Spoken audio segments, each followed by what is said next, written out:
कार्यकर्ताओं का उत्साह बढ़ाने के लिए और अपने जनमानस को आंदोलित करने के लिए सभी राजनीतिक दल अपना अपना व्यू पॉइंट जनता के सामने रखते हैं। इस सब के बावजूद भी एनडीए बहुमत में है, उसका स्वागत है।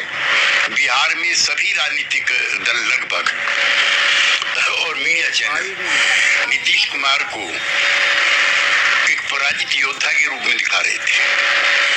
आज के आंकड़े साबित करते हैं कि नीतीश का जादू अभी तक जस का तस कायम है और जो बिहार की जीत है वो नीतीश कुमार की शक्ति का प्रदर्शन भी करती है। उन्होंने प्रधानमंत्री के साथ एक मुलाकात भी की है और कई तरह की चर्चा भी राजनीतिक गलियारों में होती रही है उस मुलाकात को लेकर। नीतीश कुमार जी की प्रधानमंत्री से मुलाकात के बहुत ज्यादा अर्थ नहीं निकाले जाने चाहिए। कल से जिस तरह से अफवाहों का बाजार चला है उसका हम सिरे से उसको नकारते हैं। दिल्ली में एनडीए के नेता के रूप में नरेंद्र मोदी जी सभी को स्वीकार्य हैं, उसी प्रकार से बिहार में नीतीश कुमार जी एनडीए के नेता के रूप में सभी को स्वीकार्य हैं। हमारे साथ हिमांशु इस वक्त लाइव जुड़ गए। हिमांशु के पास चलते हैं। हिमांशु को मैं देख ही पा रहा स्क्रीन पे। हिमांशु, आपने त्यागी जी से बात की, बड़ा अच्छा अलायंस है दोनों पार्टियों का बिहार में, और जो अपने मेरे पास वो आ रहा है सीटों का हिसाब किताब, उसमें जेडीयू 16 में से 15 पर अभी तक आगे चल रही है और बीजेपी जो 17 लड़ी थी उसमें से 12 पर आगे चल रही है। तो जो ये परसेप्शन बनाया गया था बीते 2-3 महीने में कि नुकसान जेडीयू करेगी, वो दरअसल अभी तक के जो रुझान है उसमें ये लग रहा है कि नुकसान तो बीजेपी करा रही है इस अलायंस का। नीतीश कुमार ने बचा लिया इस अलायंस को। जी, और यही वजह है कि उन्होंने बहुत ही स्पष्टीकरण भी जारी किया है।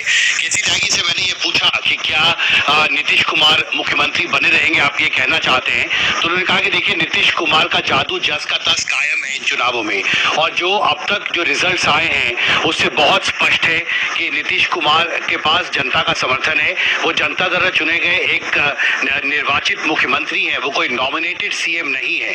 और ये मुझे लगता है ऐसे समय पर ये स्पष्टीकरण आया है जब नीतीश कुमार की प्रधानमंत्री के साथ जो मुलाकात हुई थी उसके बाद कई तरह के कयास लगाए जा रहे थे कि क्या नीतीश भी एनडीए सरकार में शामिल हो सकते हैं जो नई सरकार का गठन होने वाला है। लेकिन अब इन नतीजों के बाद जेडीयू ने 2-3 बातें बहुत स्पष्ट की हैं। पहला ये कि जो नीतीश कुमार का जादू है वो कायम है।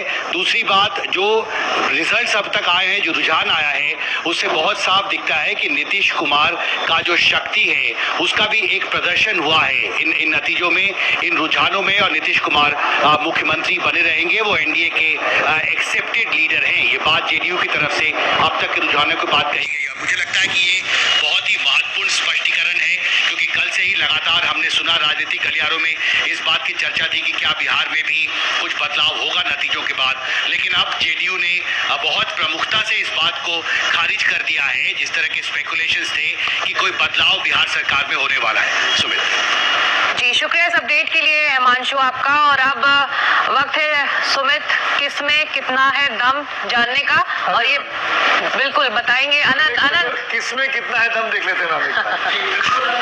हैमर के जरिए हम बता रहे हैं और ये हम हैमर को पुश करते हैं यहाँ पर, तो देखते हैं कि एनडीए का नंबर कहां तक पहुंचा है अभी तक। 296 एनडीए रुझानों में भी आगे चल रहा है 296 सीटों पर। अब जरा बात कर लेते हैं इंडिया गठबंधन की। एक बार फिर से हैमर का इस्तेमाल करेंगे, और ये हम यहाँ पर अगर हैमर का इस्तेमाल करते हैं तो एनडीए का नंबर अभी आ रहा है, और इंडिया गठबंधन का देखते कहां तक आंकड़ा ये आ रहा है, और ये आंकड़ा आता है 227 का। जी हाँ, इंडिया गठबंधन और एनडीए के बीच शुरुआत से ही टक्कर चल रही है। 8 बजे से काउंटिंग का सिलसिला शुरू हुआ और अब 12 बजने जा रहे हैं। 4 घंटे काउंटिंग को हो चुके हैं, और ये जो नंबर आ रहा है 296, कभी 297, 227, कभी 228, और यहाँ पर ये नंबर दोनों के बीच झुका हुआ। अगर अदर्स की हम बात करें तो वहां पर 20 अदर्स के खाते में सीटें जारी का। फिर से रुक करेंगे सुमित का और सिक्ता का। जी ठीक है जी, आप कहना कुछ आ रही थी, हमने देख लिया किसमें कितना है दम। जी, क्योंकि बहुत इंटरेस्टिंग था कल, बहुत ये तेज गर्मा गर्म मतलब रूमर था कि नीतीश कुमार आए, प्रधानमंत्री से मिले, क्या प्रधानमंत्री उनको दिल्ली लाना चाहेंगे एक मिनिस्टर के रूप में, और वहां भाजपा का चीफ मिनिस्टर बनेगा। अब जो आंकड़े आ रहे हैं, जो लीड आ रहे मुश्किल हो जाएगा।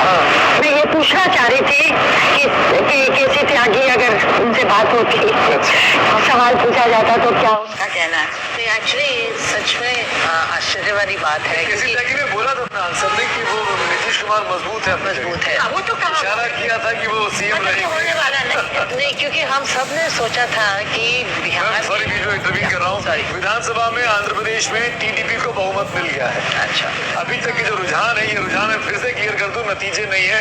रुझानों में टीडीपी को बहुमत है और ओडिशा में बीजेपी को बहुमत है। बहुत सालों के बाद ओडिशा में सरकार बदलेगी, बीजेपी की सरकार जाएगी। 25 साल अगर के ये बाद। ऐसा होता है, कितने साल के बाद? 25 साल के शिक्षा बाद। का तो राज्य है, शिक्षा उड़िया है। जी बिल्कुल। और मैं वहाँ का दौरा करके भी आई थी, तो जमीन पर जैसा कि सुमित, हम लोग जब भी रिपोर्ट करने जाते हैं कैमरे में लोग कहने से डरते हैं कि हम किसको वोट कर रहे हैं, लेकिन ये अंडरकरेंट था।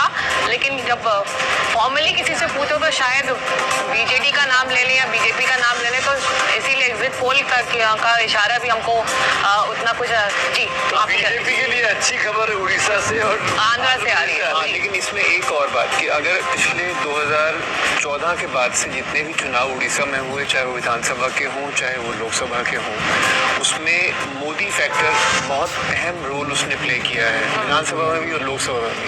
तो जो ये ज़मीनी जो बात आप कह रही हैं सिक्का, वो बिल्कुल ठीक है, क्योंकि उसका जब ट्रांसलेशन होता है उसके लिए समय लगता है, और वो समय दिखा रहा है इस समय कि उड़ीसा में वाकई में जो अंडर करंट था वो उसका क्लियर रिफ्लेक्शन यहाँ पर मिला। बीजेपी के ओडिया पास अस्मिता को लेकर सुमित वहाँ पर बात आगे बढ़ रही थी। बीजेपी ओडिया अस्मिता को लेकर वहाँ पर अपने वोटरों को वो लुभाने की कोशिश कर रही थी, लेकिन तब कहा जा रहा था कि वो रेजोनेट नहीं करेगा। लेकिन जो मुद्दे लेकर शायद बीजेपी चली है उसको वो वोटर्स तक पहुंची भी है, चाहे वो वीके पंडियन का ही मामला। आप उड़ीसा की चर्चा जब हम कर रहे हैं, काफी दिनों से ये बात चल रही थी कि यहाँ पे स्प्लिट वोटिंग होगा, लोकसभा में बीजेपी जीतेगा और बिल्कुल। विधानसभा में